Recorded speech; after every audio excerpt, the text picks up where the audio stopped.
France Info. Tous les yeux sont tournés vers la Grèce où les électeurs renouvelleront demain les 300 sièges du Parlement.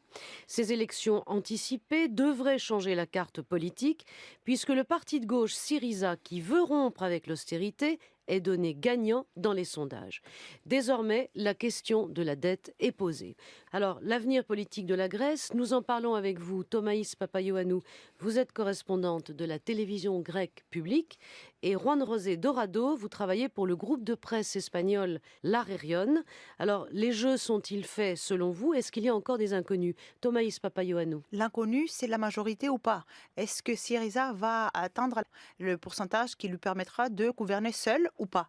Parce que ça dépend tout de la coalition. S'il y a coalition, ça veut dire que Syriza n'aura pas les mains libres totalement pour appliquer ou en tout cas tenter d'appliquer ce programme.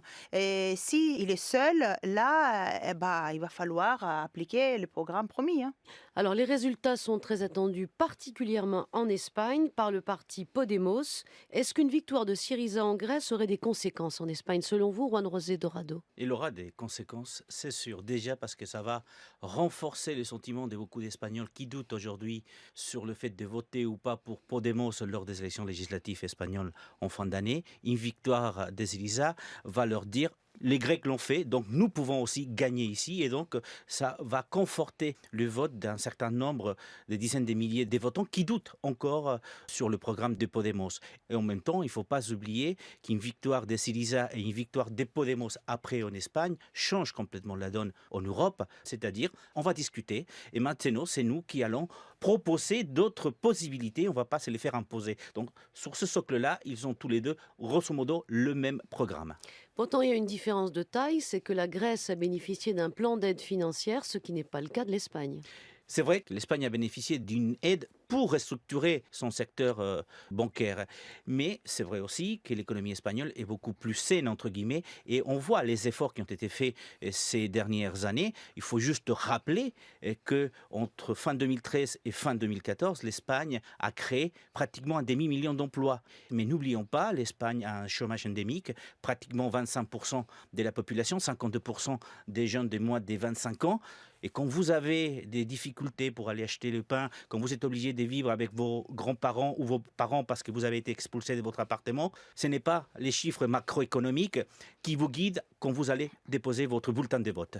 Alors, la Grèce n'est pas encore sortie du plan d'aide financière apporté par les Européens et Syriza veut déjà renégocier la dette. Est-ce qu'à votre avis, c'est faisable, Thomaïs? Ce sont deux choses différentes. Le premier accord avec l'Europe se termine le 1er mars 2015. Le deuxième avec le FMI se termine en mars 2016. Ce sont deux accords avec des prêts déjà calés qui vont être plus ou moins déboursés.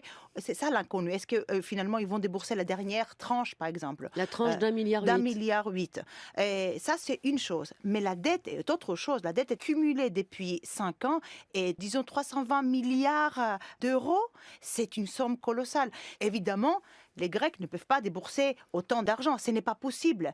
Et donc, il va falloir renégocier, trouver des formules qui vont passer en Europe, convaincre les citoyens de d'autres pays qu'il va falloir gérer ces dettes autrement, c'est-à-dire peut-être effacer la dette ou l'étaler la dette. Il va falloir faire quelque chose. On ne peut pas le laisser comme ça. Ce n'est pas une façon de gérer les problèmes économiques de l'Europe.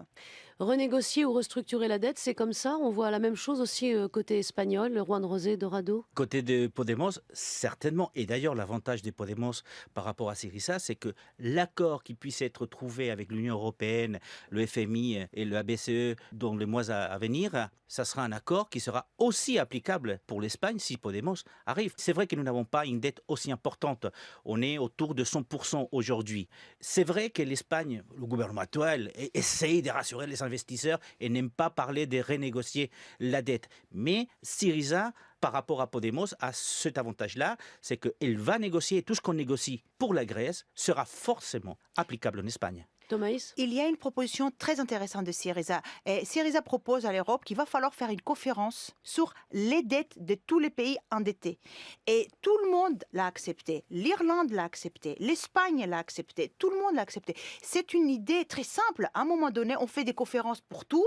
Et il va falloir faire une conférence aussi pour un problème extrêmement urgent, les dettes de tous les pays lourdement endettés en Europe depuis un bon moment. L'idée d'une conférence donc qui chemine en Europe. Et une conférence, effectivement, Podemos est pour cette conférence et d'autres pays le sont, enfin d'autres partis politiques espagnols le sont, notamment le Parti socialiste. Mais il y a aussi une grosse différence par rapport à la Grèce, c'est que là où on discute est-ce que Syriza aura la majorité absolue au Parlement, en Espagne ce n'est pas le problème, parce qu'on sait que Podemos actuellement n'aura jamais la majorité absolue. Donc Podemos peut être la première formation politique, peut peut-être gouverner, mais il lui faudra forcément des coalitions. Donc après les élections législatives espagnoles, la situation ne sera pas semblable à celle de la Grèce parce qu'il faudra compter avec le Parti socialiste ou éventuellement donc avec la gauche unie et Podemos pour essayer d'avoir une majorité qui est douteuse aujourd'hui. Eh bien, merci à vous deux. Juan José Dorado, vous êtes correspondant du groupe de presse espagnol La Réunion. Merci Thomaïs Papaioannou de la télévision publique grecque.